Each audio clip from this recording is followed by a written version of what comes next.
Good morning, this is Dominic with the Backvlog, and this is my May 2025 media acquisition video. Like I said, these are going to be more infrequent because I'm trying to save money this year. But you know, this video is going to be a big one because I got a lot this month. At the beginning of the month, there was like this community yard sale in the city that I live in, and I found a lot of movies for very cheap and a show. I ended up spending around $40 for everything that I'm about to show you now, and you can probably actually, I don't know, I might be like zoomed in, you might not be able to see this pile here, but what I'm going to start off with is The Simpsons Season 7. I think this is the last season of The Simpsons that I'm probably going to get for my collection. I know the consensus is either Season 7 or Season 9 where the show starts to like fall off a little bit. If you have any input on that, let me know in the comments. Maybe I'll just get up to 9, but as of right now, I'm just going to get up to 7. I think the steamed hams episode is in this season. It's like, I think that episode is like a big like Pulp Fiction spoof. And you know, steamed hams is one of the things that they'll go into. So I'm looking forward to that. I actually haven't seen season 6 yet. You can see it on my shelf. If you know what season 6 looks like of The Simpsons, you can definitely see it on my shelf. Before I started this video, I was actually like looking through this thing. I love the little details on these Simpsons box sets, because you know, like you have like the artwork and everything.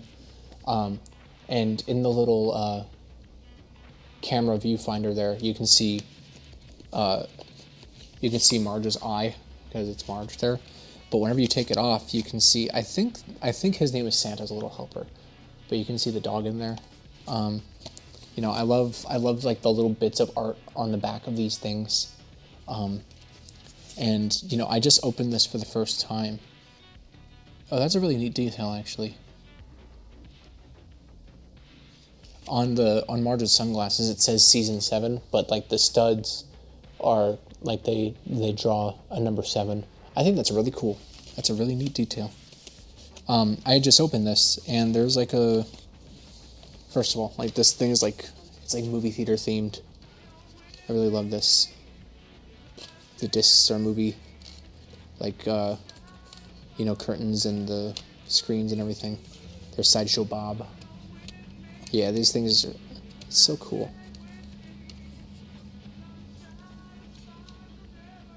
Yeah, these are actually like spoofs of movies. I'm wondering what it is. I know this one is. I think that's a Harold Lloyd bit. I don't remember the cannonball into the stomach. I'm not sure if that's Harold Lloyd or not. Yeah, you got like the little popcorn bucket. And I was looking at this. This is like I guess it's like a vanity.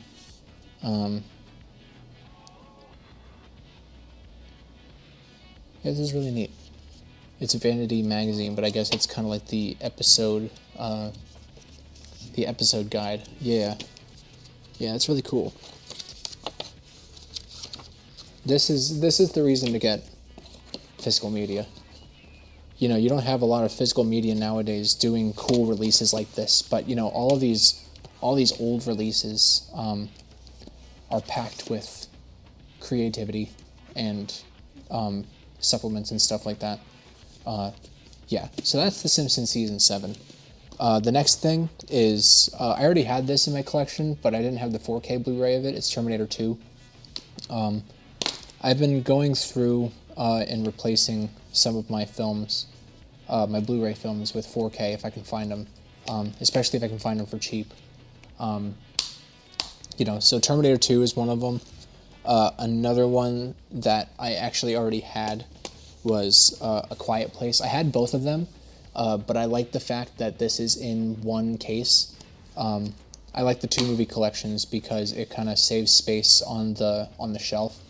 I have Dune up here on 4K, but I know that there's a 2-film collection for that as well. And I really want to get that because that second Dune movie is really good. But I know, Denis Villeneuve has the third one coming out, so maybe I'll just wait. Maybe they'll release like a whole box set with all of them or something. I don't think they're gonna do the other ones after that. This is like a little side tangent. Those Dune books get really, really weird. So yeah, the Quiet Place movies. You would never think that Jim from The Office would create something so terrifying and suspenseful. I don't think the second one's as good as the first one. The second one's fine, but the first Quiet Place movie is wild. Like, some of those scenes are intense. The bathtub scene. That's all I'm gonna say. That scene makes my heart race and gives me a panic attack every single time I watch it. And like, there are tears in my eyes like after every single time I watch it. It is so harrowing. It's good. I got Monsters Inc. on Blu-ray.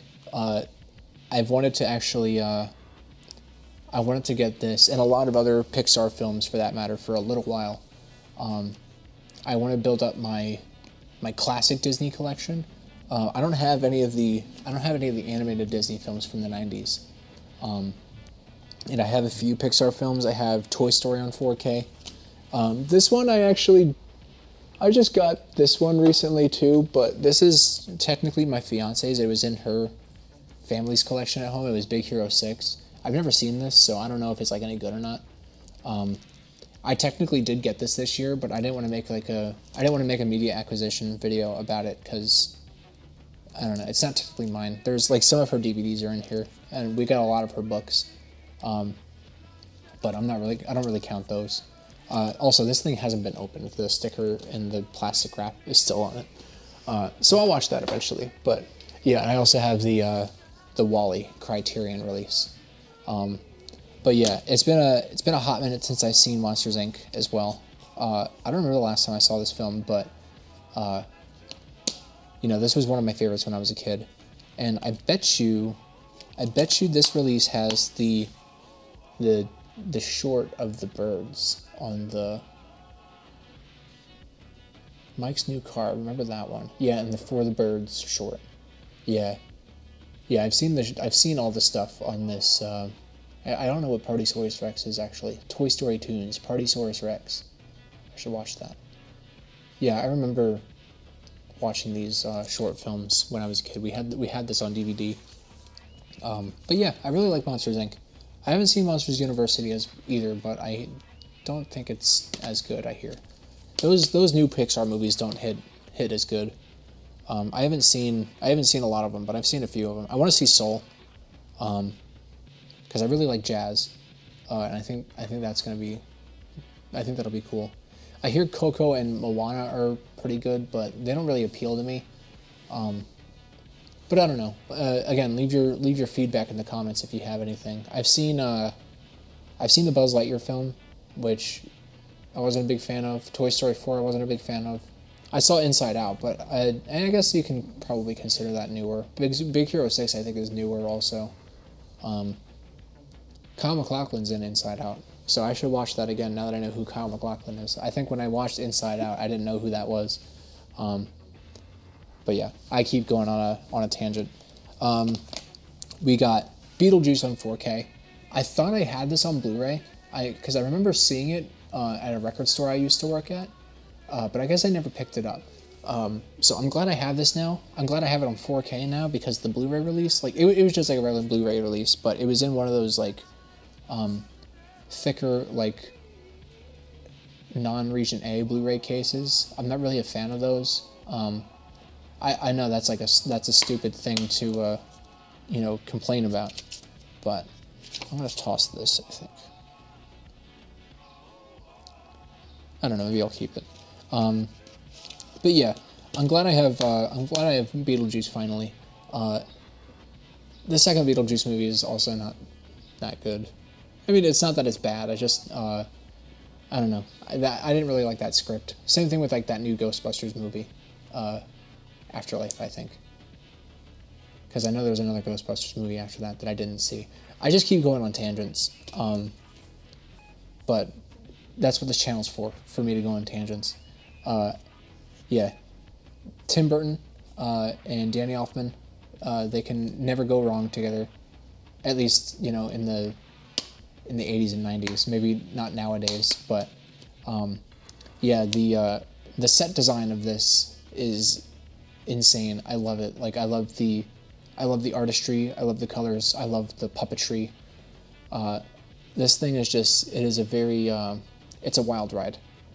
It's very quirky and eccentric. And this cover is incredible. I love the composition, and I love I love the color of it. I remember a Letterboxd review I made of this a few years ago about how Tim Burton stole the sandworms from Dune, or like something about like the underworld being like Arrakis or something because of the sandworms. So there's that. So I saw this at one stand. It was $10. It was the steelbook for John Wick 2. And this thing is really cool. And I was like, that is such a cool release, and I would get this if I had John Wick 1. But I didn't have John Wick 1, so I didn't buy it. But then at a different stand, I found John Wick 1 on 4K. This one's only a regular Blu-ray, but this is on 4K. And I was like, okay, so I gotta go back to that stand and see if John Wick 2 is there. So I got John Wick 1 on 4K and a badass John Wick 2 steelbook. These things are incredible. I haven't seen the fourth one yet, and now I really want to get the third one. And I would love for them to release like a box set of, I mean they probably do have one, but the director of the John Wick film said he's just gonna keep making them until people don't want them anymore. And the fact that they just keep getting better and better means that John Wick is going to be here for a little while. So, yeah, I can't wait to watch these things again. I gotta watch 3 again. I should get a copy of 3 now. And I definitely need to see 4. I think that was 2023 that came out, but I never got around to seeing it. But, you know, you can never go wrong with Keanu Reeves. He is one of the greatest people on the planet. You know, since David Lynch died, Keanu Reeves might now be the greatest person on the planet. David Lynch had him beat. Rip, my boy. We also got Possessor, directed by Brandon Cronenberg, who is David Cronenberg's son. I have never seen this film. I've always been intrigued by it, you know, because it is of the Cronenberg lineage, but also because of the grotesque cover art of this thing. Like it's so plasticky, and like I want to know the context of this. I don't know. I hear like, you know, the body horror in this thing is very like David Cronenberg-esque, and I'm glad that that torch will be passed after we lose that David. But you know, I'm just like talking to talk right now because I haven't actually seen this thing. So I gotta watch this. I'll probably watch this around Halloween time, and I'll probably talk about it then. And then lastly, I got from this yard sale, I got Robert Eggers' The Northman, which in my Nosferatu video, I'm pretty sure I said I've never seen The Northman. I still haven't, and I'm glad I found it. So I need to watch this now too. I think Bjork's in this film. Yeah, Bjork's in this film. Yeah, I'm really excited to see this. I still gotta get The Witch and now Nosferatu, because that's on 4K also. But, you know, I had The Lighthouse, I have The Northman, and as far as I know, those 4 movies are his only features. I could be wrong. But yeah, I think Robert Eggers is, he's definitely gonna go down as one of the best horror directors of the modern era. I don't know if The Northman is a horror film or not. It says it's an action-filled epic that follows a young Viking prince on a quest to avenge his father's murder. So I don't know if it's I don't know if it's going to be a horror film or not, but I mean, obviously his other three are.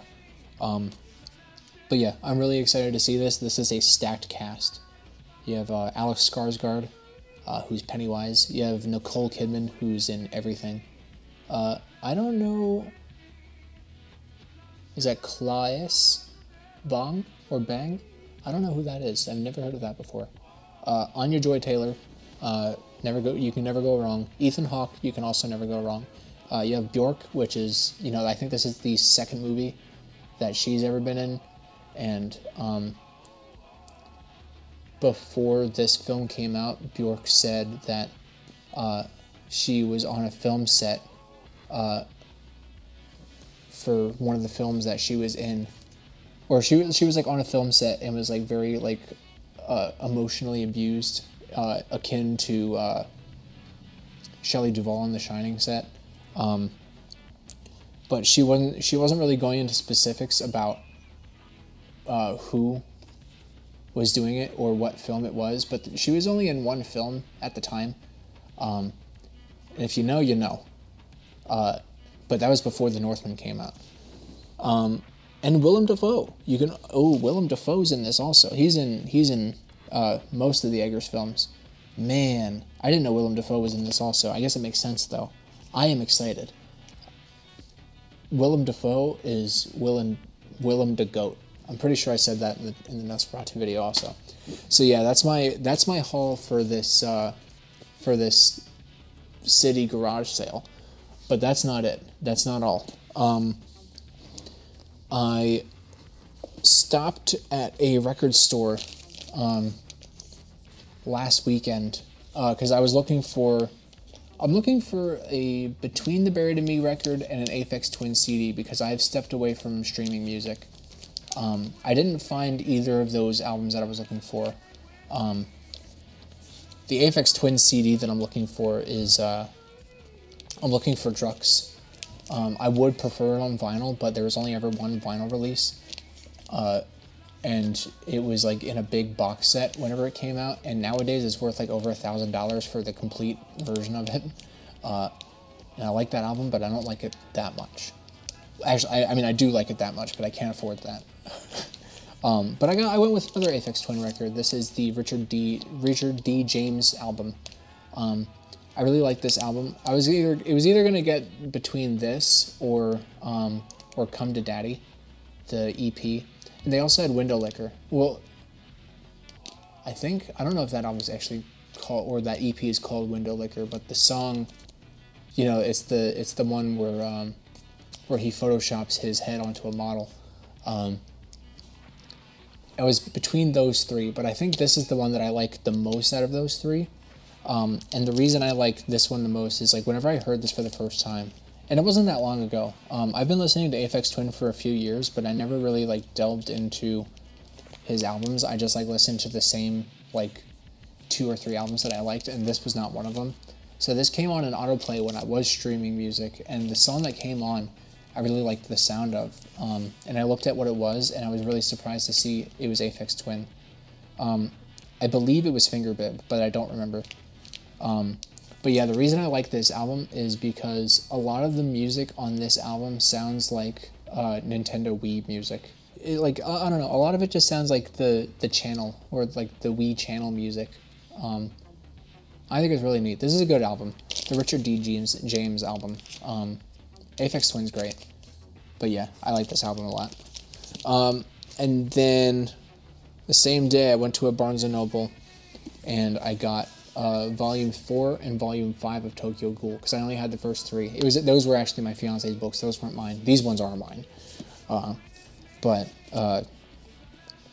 Yeah, I'm glad I was reading the Brothers Karamazov after Volume 3 of Tokyo Ghoul, because that gave me enough time to read that book, but also like kind of scour these out in person, because I don't like buying things online either. So like I've been looking at like conventions. Well, I only went to one convention so far, but I also went to like other bookstores and stuff, and I just couldn't find them. But I finally found them at the one Barnes & Noble I went to. They didn't have it at my local Barnes & Noble. These ones I got from a Barnes & Noble like an hour and a half away from me. But yeah, so I got these. Volume 4, I'm actually like halfway through now. I don't know if you can see my little bookmark in there. There's a little thing dangling out of it, but I'll actually be I'll be making a video about this. I'll probably be shooting it tomorrow. Tomorrow relative to when this is being recorded now, because who knows when this video will come out. I'm usually pretty late on those things. I remember in my Metroid Prime video I said, in the video I said it was the end of April, and I was confident that I was going to get the video out, but I've just been lazy, and then it ended up coming out at the end of May. So this video will probably come out at the end of June. We'll see. But yeah, I'll be talking about Tokyo Ghoul Volume 4 pretty soon, whenever I finish it. I'm really liking it so far. But yeah, that's my May 2025 media acquisition. It was stacked and it's packed. You know, it's we're getting to convention season. We're getting to Barnes & Noble Criterion sale season. So maybe this summer there will be more of these videos, and then after that it'll definitely like wind down until like around Christmas time, or maybe January 2026 or something. But we'll see. But yeah, let me know your thoughts about any of the things that I talked about. And yeah, that's it. That's another conclusion for the books.